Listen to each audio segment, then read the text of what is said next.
نحمده ونستعينه ونستغفره ونعوذ بالله من شرور أنفسنا وسيئات أعمالنا. من يهده الله فلا مضل له ومن يضلله فلا هادي له.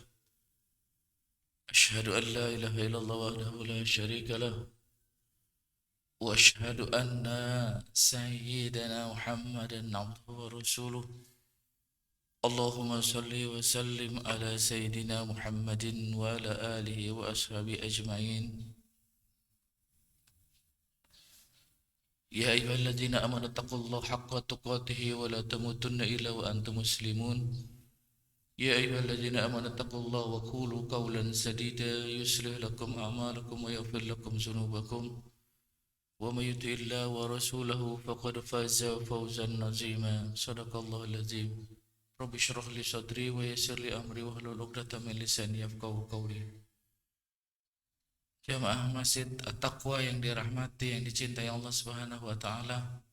Puji syukur tidak pernah habis-habisnya kita bertasbih, bertahmid, bertakbir seraya memuji dan mengagungkan asma Allah dengan sebesar-besarnya sebagai tanda kita sebagai hambanya yang selalu taat akan perintah-perintahnya yang disebutkan dalam Al-Quran. Ya ayyuhalladzina amanu dzkurullaha dzikran katsira. Hai orang-orang yang beriman, hendaklah engkau mengingat Allah dengan dzikran katsira, sebanyak-banyaknya mengingat. Wasabbihuhu bukrata wa asila, dan hendaklah engkau mengingat Allah dengan cara bertasbih, bertahmid, bertakbir di pagi dan di petang. Kita diperintahkan untuk banyak-banyak bertasbih, bertahmid pada Allah Subhanahu wa taala, dan sudah kita lakukan pada pagi hari ini. Mudah-mudahan semuanya itu akan menjadikan ketaatan kita kepada Allah Subhanahu wa taala dan kelak akan mendapatkan janjinya yang di dalam Al-Qur'an disebutnya, Innal ladzina amanu wa 'amilus solihati ulaika hum khairul bariyah. Orang-orang yang beriman yang selalu mengamalkan kebaikan-kebaikan, dialah manusia yang terbaik. Itulah manusia yang sebaik-baiknya manusia. Dan kita melakukan itu semua ingin mendapatkan kebaikan di dunia dan di akhirat nanti. Amin ya rabbal alamin.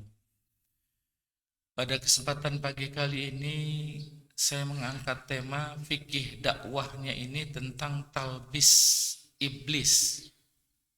Pernah dengar ayat talbis? Mungkin sudah pernah dengar atau ada yang belum pernah mendengar. Talbis iblis ini harus diwaspadai oleh kita, karena memang yang satu ini nyamar sifatnya, dan dia hanya sebagai tipuan belaka untuk manusia. Sebelum saya menyampaikan materi ini, ada sebuah hadis Nabi yang diriwayatkan oleh Imam Bukhari Muslim di dalam kitab Tanbihul Ghafilin karangan Abu Lais As-Samarqandi juga diceritakan tentang hadis ini.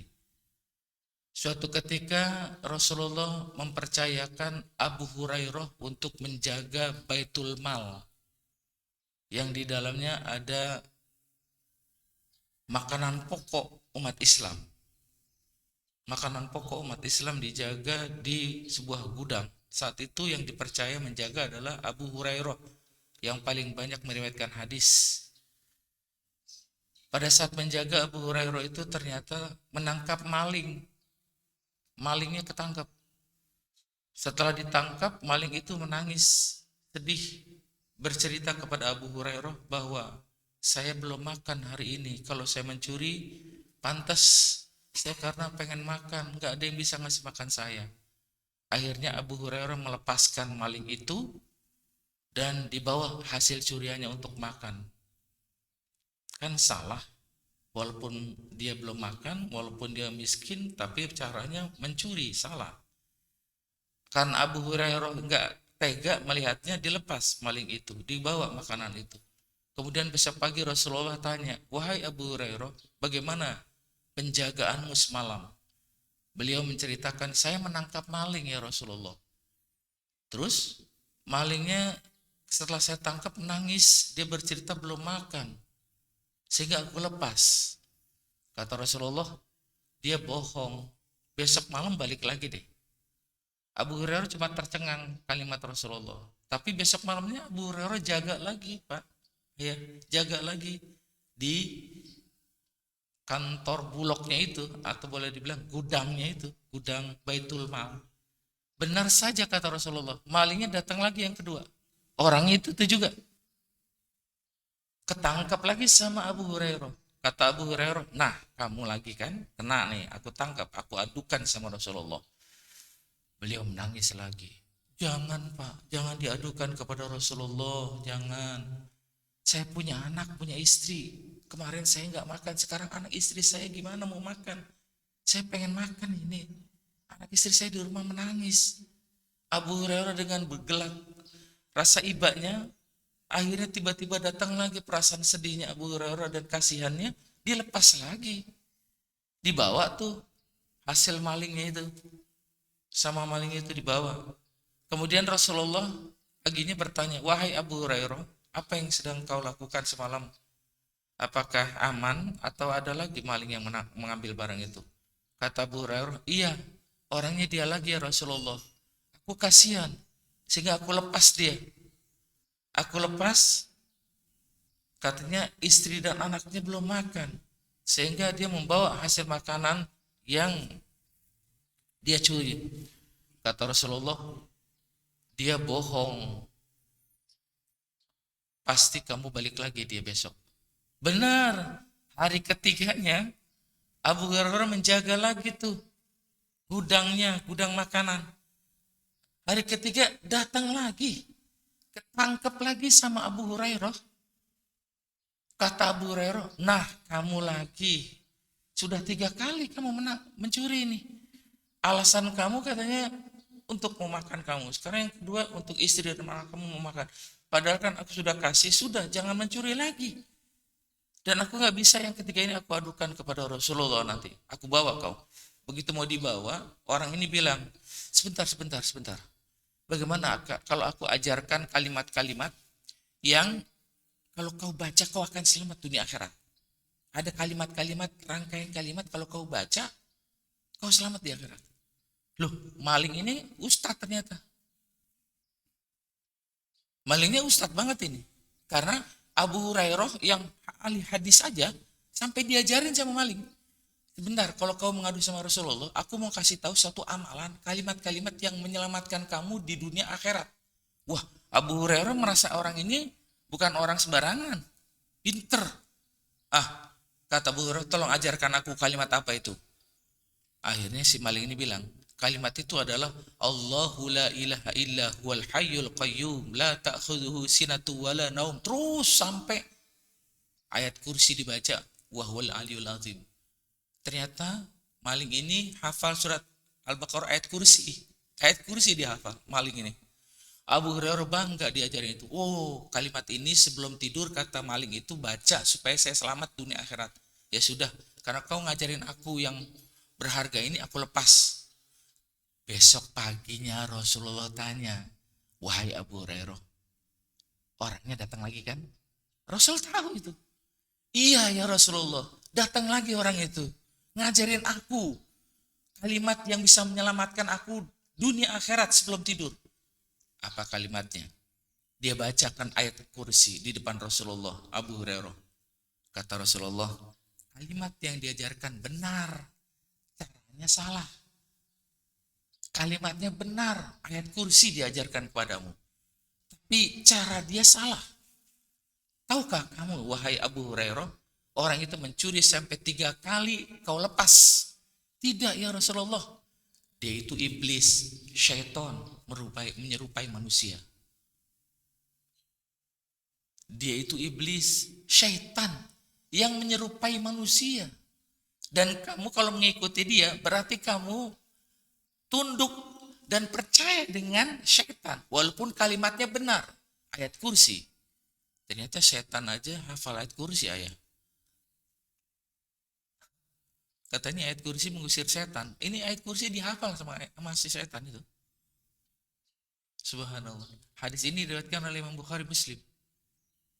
Bukhari Muslim. Ada dalam kitab juga Tanbihul Ghafilin, karangan Abu Lais As-Samarqandi. Jadi setan itu punya tipu muslihat, tipu daya.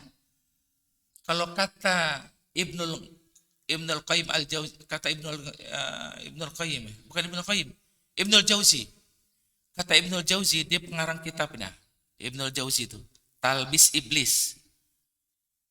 Talbis Iblis karangan bukunya Ibnul Qayyim, Ibnul Jauzi, bukan Ibnul Qayyim, Ibnul Jauzi. Kata beliau, iblis itu punya cara, punya metode 4. Yang pertama, mengajak manusia itu berbuat dosa langsung. Caranya langsung. Langsung deh diajak manusia. Kalau nggak bisa juga langsung, manusia itu kuat imannya. Cara yang kedua, dengan cara yang agak halus, berbuat bid'ah. Berbuat bid'ah, diajarin bid'ah yang nggak benar. Kalau nggak bisa juga, maka diajarkan manusia itu dengan cara dosa kecil, dosa-dosa kecil. Udah nggak apa-apa. Kalau nggak bisa juga, manusia diajarkan untuk melakukan dosa besar, dosa-dosa besar. Itu kata Ibnul Jauzi dalam kitab Talbis Iblis. Sehingga Al-Quran menjelaskan kepada kita bahwa iblis itu setelah diusir dari sorga, iblis itu kan udah bertahun-tahun di sorga, diusir oleh Allah. Ukhruj fa innaka minas saghirin. Kau keluar dari sorga. Kau termasuk orang-orang yang kecil di hadapan Allah. Kau termasuk orang-orang yang durhaka kepadaku, kata Allah. Terus kata iblis apa? Qala fa'anzirni ila yaumi yub'atsun. Baik, aku dikeluarkan dari sorga, tapi tangguhkan umurku sampai yub'atsun, sampai hari kiamat. Kata Allah, qala innaka minal munzarin. Iya, aku beri umurmu sampai hari kiamat. Enggak mati. Iblis itu enggak pernah mati. Syaitan anak cucunya enggak pernah mati untuk mengganggu kita. Membuat tipu daya. Membuat makar, membuat supaya manusia itu mengikuti langkah-langkahnya. Allah kasih itu, fa'anzirni ila yaumi ba'sun, qala innaka minal munzarin. Terus kata iblis, setelah itu engkau menyesatkan aku akan datang kepada manusia dengan tipu daya. Nah, ini dia.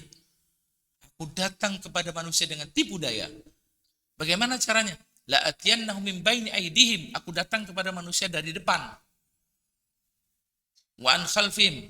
Aku dari belakang. Wa an yaminihim wa an shimalihim, dari kanan, dari kiri.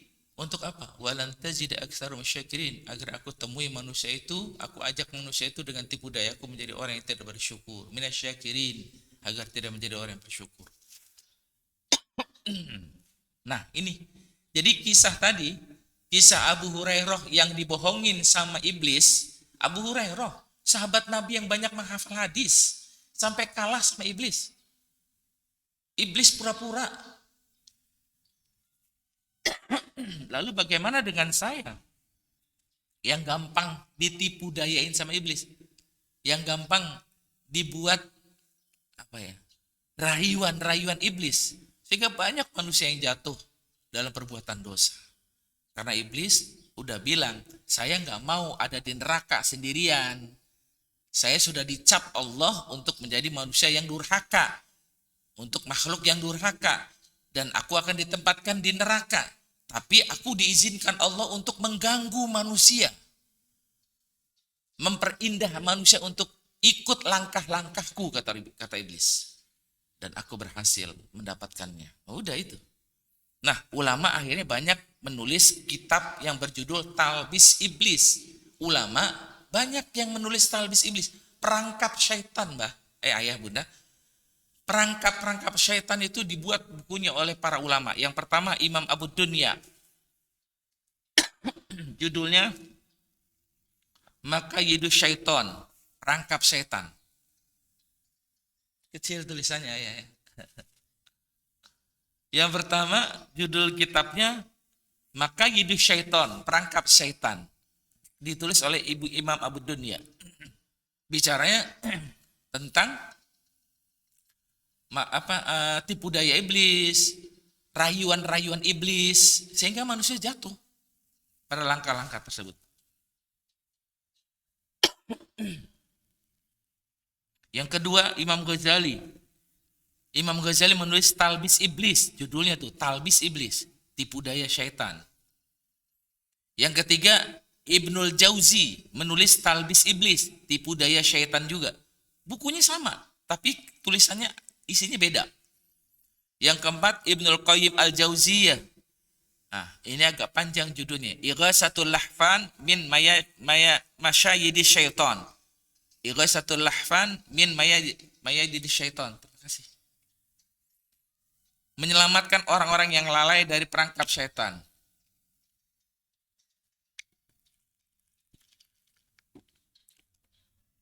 Satu, dua, tiga, empat. Bukunya aja ada 4. Belum lagi buku-buku yang lain. Yang mungkin dalam kitab itu nanti akan ada perangkap setan. Tipu daya setan. Masih banyak lagi. Nah, ini para ulama-ulama yang menulis kitab tentang Talbis Iblis ini. Tipu daya perangkap setan.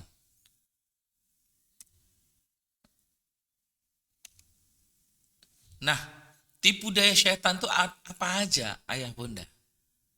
Tipu daya setan itu, perangkap setan itu yang pertama, mengajak manusia berbuat jahat dan keji. Sampai manusia mau melakukan itu, ayah bunda. Allah berfirman di dalam Al-Quran, innama ya'murukum bis-su'i wal fahsya wa an taqulu 'ala Allahi ma la ta'lamun. Allah berfirman di dalam Al-Quran, surat Al-Baqarah ayat 169. Sesungguhnya syaitan itu, innama ya'murukum, sesungguhnya syaitan itu membuat tipu daya agar kamu melakukan perbuatan keji dan jahat. Innama ya'murukum bisu, su itu perbuatan jahat, ayah, bunda. Wal fahsya, dan perbuatan keji. Setan itu buat perangkap. Setan itu menipu dayakan manusia untuk melakukan perbuatan jahat itu dan berbuat keji, agar kamu tidak ketahui tentang dan mengatakan apa-apa yang kamu tidak ketahui tentang Allah. Jadi setan itu menebar perangkapnya, tipu dayanya kepada manusia untuk melakukan perbuatan jahat dan keji. Jahatnya setan itu sampai nggak punya peri kemanusiaan. Zaman sekarang ada orang dibunuh, dimutilasi. Udah dibunuh, dipotong-potong. Sudah ditabrak, dibuang ke laut, dibuang ke sungai. Iya, ayah, yang kemarin lagi rame. Sudah dibunuh, ditabrak, salah yang nabrak, dibuang ke sungai. Yang nabrak bukan orang main-main, berpangkat katanya. Udah kena kan? Tipu daya syaitan kena kan? Setelah dia nabrak, setan ngebisikin lagi. Enggak cukup ke situ, nanti kamu kena lagi. Udah buang aja, hilangin jejaknya. Dibuanglah ke sungai. Ini kelihatan terjadi. Di zaman sekarang ada ya. Ternyata lebih jahat manusia itu. Udah dibunuh, dibuang. Orang kalau udah dibunuh, dikubur. Yang pertama kali membunuh siapa? Habil. Dibunuh oleh Qabil. Qabil aja ngebunuh adiknya, itu dia tahu cara untuk nguburin lewat burung gagak. Burung gagak berantem, mati yang satu, gagak yang hidup itu dengan cakarnya menggali tanah. Yang dibunuh itu si burung gagaknya dimasukkan ke dalam tanah. Qabil ngelihat, oh cara orang mati ternyata seperti ini. Belajar dari burung. Ada di Al-Quran itu. Tapi yang satu ini habis ditabrak, mati, dibuang ke sungai kan, bukan dikubur kan. Ini ayah bunda, lebih keji daripada binatang manusia itu, Masya Allah. Fahsya itu kata ulama, perbuatan yang buruk seperti zina, homo, dan lain sebagainya. Ayah kemarin geli lagi ngelihatnya sama saya, geli banget. Sedih, kesel campur. Pimpinan pesantren menyetubuhi anak murid pesantrennya 12 anak pesantren, anak perempuan. Fahsya kan ayah, perbuatan keji kan, bukan dosanya seperti yang perbuatan pembunuhan atau su itu lebih kepada perbuatan jahat. Tapi kalau fahsya konotasinya adalah perbuatan keburukan dalam hal kehormatan, itu fahsya. Seperti zina, homo, lesbi dan lain sebagainya, itu fahsya larinya. Makanya zaman sekarang itu yang kemarin malu saya juga tuh. Pimpinan katanya pesantren tahfiz tapi memperkosa anak murid sampai 12 kali orang diperkosa anak muridnya. Lebih keji lagi itu daripada zaman jahiliyah. Pimpinan kan dia. Perangkap setannya dapat kan ayah dia. Kan setan itu berhasil. Ini temanku, ini yang aku tipu dayakan kepada ustadz pun kena. Katanya dia pemimpin. Pejabat pun kena. Katanya dia juga pimpinan. Ini ayah. Jadi yang pertama perangkap syaitan itu adalah membuat, mengajak untuk perbuatan jahat dan keji. Di zaman sekarang akhirnya kita lihat, kita saksikan, dan kita takut. Bukan kepada kita ayah bunda, tapi kepada anak generasi kita.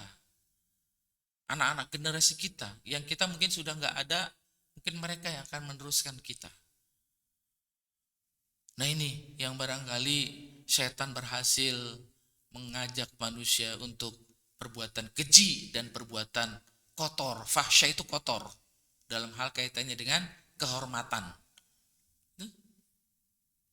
Dulu orang Indonesia belajar di Inggris, ya, yang ketangkap juga itu orang pintar kan, belajar di Inggris, tapi sudah melakukan perbuatan keji sampai sebanyak itu. Nauzubillah, nauzubillah.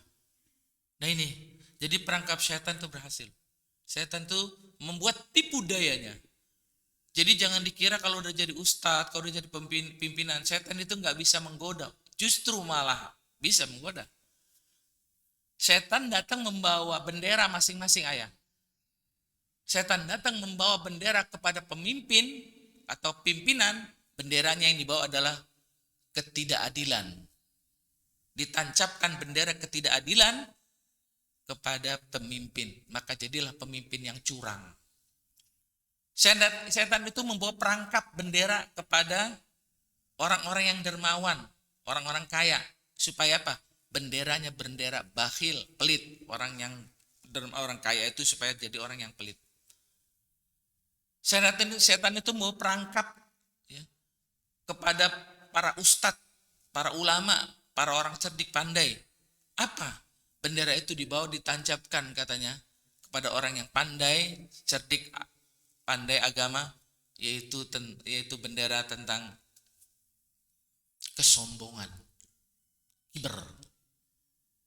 Itu dalam kitab-kitab tasawuf disampaikan demikian ayah. Jadi nggak merasa aman kita ya. Orang miskin pun didatengin dengan bendera tipu daya setan itu. Dengan apa? Orang miskin itu dengan ketidakbersyukuran orang miskin. Orang miskin tidak bersyukur, banyak mengeluh, merasa nggak senang dengan rasa miskinnya, menyalahkan orang lain dan sebagainya. Itu setan mau memperangkap itu, dan itu berhasil. Jadi segala aspek kehidupan manusia, kemudian profesi apapun manusia, setan nggak tinggal diam. Dia akan terus membawa bendera-bendera tipu dayanya, bendera-bendera rayuannya agar manusia jatuh kepada perbuatan dosanya. Kemudian yang kedua, tipu daya setan setelah mengajak perbuatan keji dan jahat, menakut-nakuti kemiskinan ayah. Orang kaya nih, didatengin setan. Supaya apa? Supaya jangan berinfak, bersedekah. Nanti miskin, nanti kurang hartanya. Allah berfirman dalam Al-Quran. Surat Al-Baqarah ayat 268. Asyaitanu ya'idukumul faqra wa ya'murkum bil fahsya Wallahu ya'idukum maghfiratan minhu wa fadla wallahu wasi'un alim. Surat Al-Baqarah ayat 268. Asyaiton, setan, ya'idukumul faqra, membuat rayuan, membuat tipu daya. Apa itu? Untuk manusia takut menjadi miskin karena hartanya. Sedangkan Allah menjanjikan ampunan dan karunia yang banyak, dan Allah maha luas dan maha mengetahui. Jadi ini yang kedua, setan membawa bendera menakut-nakuti manusia menjadi orang yang miskin kepada orang yang kaya. Jadi datang tuh orang kaya itu supaya tidak mau mengeluarkan hartanya, dia bilang, nanti saja kalau saya sudah siap baru saya mau pergi haji. Ini termasuk orang kaya yang gak mau berangkat haji, banyak. Orang yang kaya tidak mau mengeluarkan zakat mal juga banyak. Orang kaya gak mengeluarkan zakat mal, yang penting zakat fitrah katanya. Padahal zakat mal itu sudah nisabnya, sudah haulnya, dia mengeluarkan mestinya. Tapi yang dikeluarkan hanya zakat fitrah. Dia pikir zakat fitrah wajib, zakat mal enggak. Dia takut akan kemiskinan itu. Contohnya ada.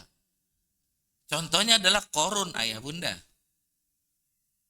Korun itu dulunya miskin, ayah. Miskin.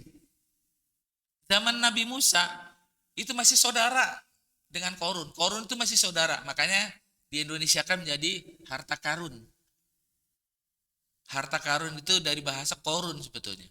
Dia masih saudaranya Nabi Musa, miskin. Pada saat dia miskin, datang ke Nabi Musa, ya Musa, engkau kan utusan Tuhan, aku ini miskin, gimana mau bersedekah, gimana mau infak, kalau kau perintahkan aku infak sedekah gak punya apa-apa, sekarang tolong doakan aku aja deh jadi orang kaya, nanti kalau kaya, aku akan bersedekah, aku akan infak. Nah itu kata Korun. Nabi Musa bilang, oke, aku akan berdoa minta sama Allah agar engkau menjadi orang yang kaya. Dan ingat, kau berjanji kan, kau akan menjadi orang yang berinfak, bersedekah. Akhirnya Musa mendoakan Korun, Korun menjadi orang kaya. Kata Al-Quran, inna Qaruna kana min qaumi Musa, sesungguhnya Korun itu adalah saudaranya Nabi Musa. Fabaghu alaihim, setelah kaya dia bago itu sombong. Wa atainahu minal kunuzi inna mafatihahu latanau bil usbati ulil quwwah. Saking kayanya itu kunci mafatih itu kunci, ayah. Kunci apa? Kunci gudangnya Korun yang isinya harta, yang isinya bahan pokok harta mungkin ada di dalam gudang-gudang itu. Kuncinya aja latanau bil usbah, nggak kuat dipegang sama orang-orang yang badannya kekar. Kuncinya doang, ayah bunda. Bisa dibayangin gak tuh sebanyak apa kuncinya, gudangnya?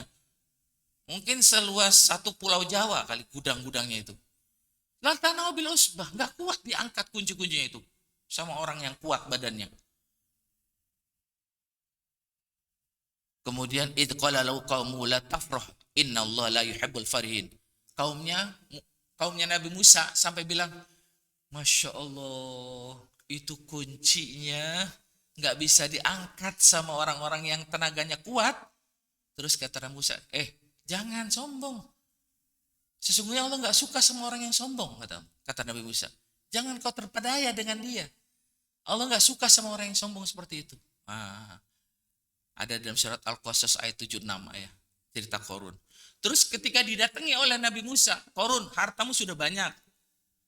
Mana janjimu ketika kamu untuk mengeluarkan harta, zakat, infak, sedekahmu? Nabi Musa datang kepada Korun. Korun bilang, ntar dulu. Innama utituhu ala ilmin indi. Hartaku yang banyak ini, gudang-gudangku yang isinya harta perniagaanku, gudang-gudang aku yang isinya adalah sembako, makanan pokok yang aku miliki, aku dapat dengan jerih payahku atas ilmu yang aku punya. Aku punya ilmu, aku punya kekuatan untuk bisa mendapatkan rezeki yang banyak. bukan dari Tuhan. Nah, mulai kan kalau udah gitu. Setan masuk menakut-nakuti agar korun jangan sampai berinfak bersedekah, takut menjadi miskin. Ini asyaiton ya'idukumul faqra wa ya'murukum bil fahsya.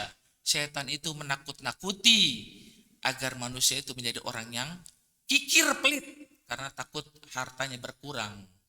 Nah, itu. Jadi kita sedih ya kalau ada orang kaya yang tenang, nggak mau mengeluarkan hartanya. Sementara di kanan kirinya ada orang yang membutuhkan. Ya, sementara pembangunan madrasah, pesantren, masjid perlu dana.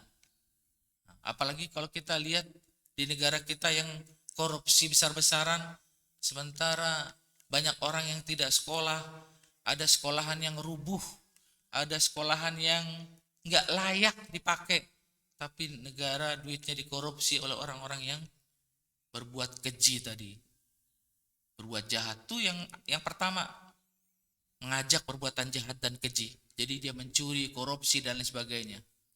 Yang kedua, setan itu membuat tipu dayanya dengan menakut-nakuti kita agar kita menjadi orang yang miskin kalau nanti kita bersedekah, berinfak. Yang ketiga, setan itu mengajak atau membuat tipu dayanya agar sesat manusia.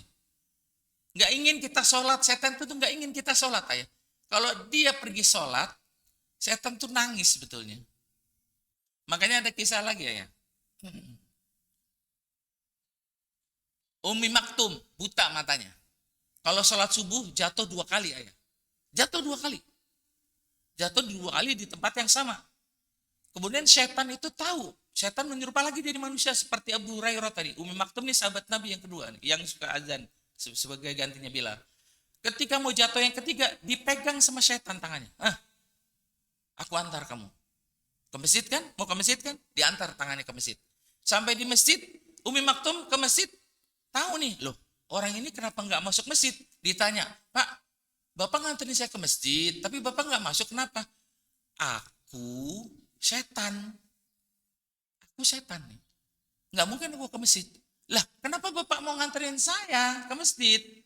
Tadi Bapak mau jatuh. Bapak jatuh yang pertama, yang kedua, itu dosa Bapak diampuni.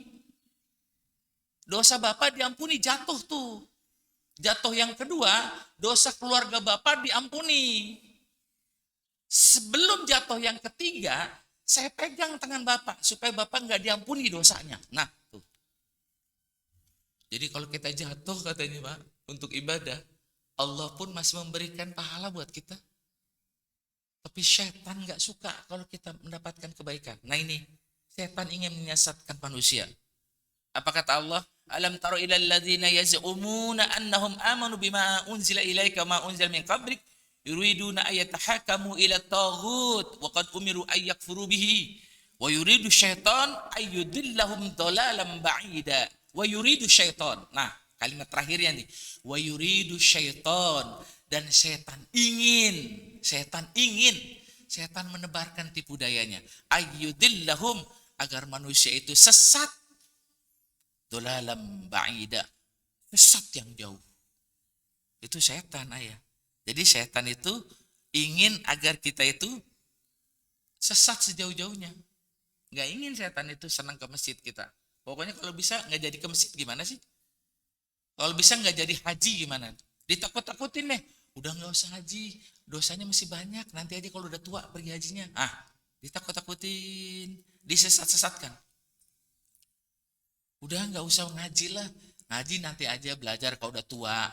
Sekarang udah cari duit aja yang banyak. Setan ingin menyesatkan manusia. Itu istrimu tuh lagi butuh uang. Ayo ada kesempatan untuk kau tanda tangan dapat uang. Korupsi akhirnya. Setan itu menyesatkan manusia banyak, ayah. Caranya banyak sekali. Tinggal kekuatan iman Islam kita aja. Yang keempat, ingin mengajak permusuhan dan saling benci. Nah ini terjadi pada diri kita kadang-kadang, ayah. Kepada siapa? Keluarga. Allah bilang dalam Al-Quran. Ini kan dalil-dalilnya ini ayat Al-Quran. Innama yuridu syaitan ayyuqi'a bainakumul adawata wal baghdha Sesungguhnya syaitan itu yurid, menginginkan. Ayuqi'a bainakum. Ayuqi'a itu agar kamu jatuh. Bainakum di antara keluargamu. Apa tuh? Al-adawah. Bermusuh-musuhan. Adik sama kakak berantem nggak senang. Kakak ipar sama adik ipar nggak akur, ribut. Setan berhasil ya, Bunda. Karena ingin mengajak bermusuhan dan saling benci. Bagdo itu saling benci. Sebel punya kakak pelit. Sebel punya adik nyusahin melulu. Nah, bagdo. Berhasil setan itu. Dalam keluarga ini. Dalam keluarga. Dan sering terjadi. Apalagi kalau ada masalah warisan. Udah, hati-hati deh. Jadi berantem, jadi ribut, jadi bermusuhan dan lain sebagainya.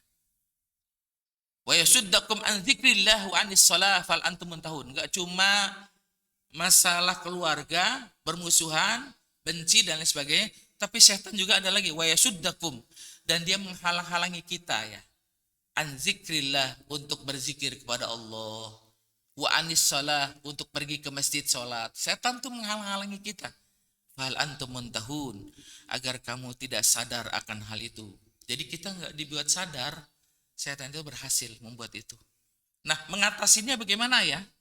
Kan tadi ada 4 tuh. Ada 4 yang setan membuat tipu dayanya. Yang pertama katanya mengajak berbuat jahat dan keji. Yang kedua menakut-nakuti agar tidak berzakat, takut miskin. Yang ketiga menyesatkan manusia agar manusia itu sesat sejauh-jauhnya. Yang keempat membuat permusuhan di antara sesama keluarga. Nah, untuk mengatasi itu, yang pertama katanya, ikhlaslah kita dalam menghambakan diri kepada Allah. Kata Allah dalam Al-Quran, Qala rabbi bima agwaitani la uzayyina lahum fil ardi wa la ughwiyannahum ajma'in illa ibadakal mukhlasin. Nah, setan itu datang kepada manusia untuk menyesatkan. Kata Allah, illa ibadakal mukhlasin, kecuali hamba-hambaku yang ikhlas. Jadi orang yang ikhlas tidak akan didatangi tipu daya syaitan. Kuncinya ayah bunda, kalau kita tidak terbujuk rayu setan, ikhlas dalam beribadah. Ikhlas menghadap kepada Allah Subhanahu wa taala. Yang kedua, mengikuti jalan takwa dengan sempurna dan sungguh-sungguh. Jadi jangan setengah-setengah takwanya kita.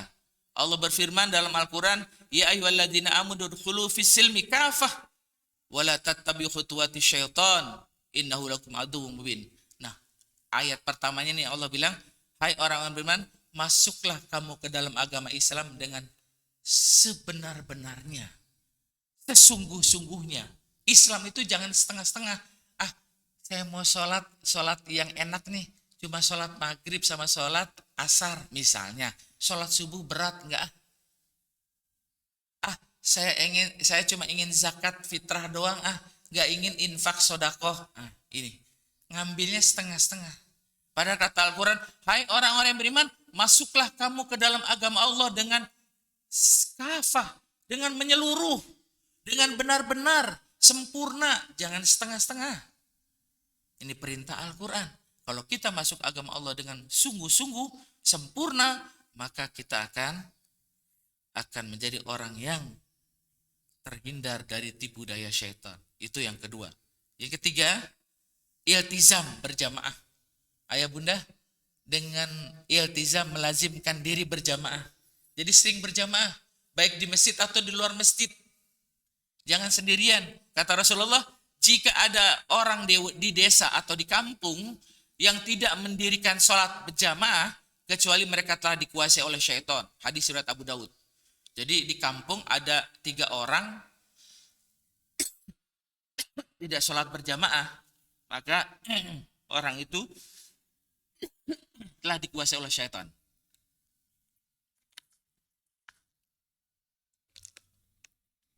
Jadi sering-sering berjamaah, baik di luar masjid atau di dalam masjid. Di luar masjid, misalnya kita suka ada pengajian, di luar masjid ada arisan, ada pertemuan keluarga, pertemuan warga, itu sering berjamaah. Itu bagus.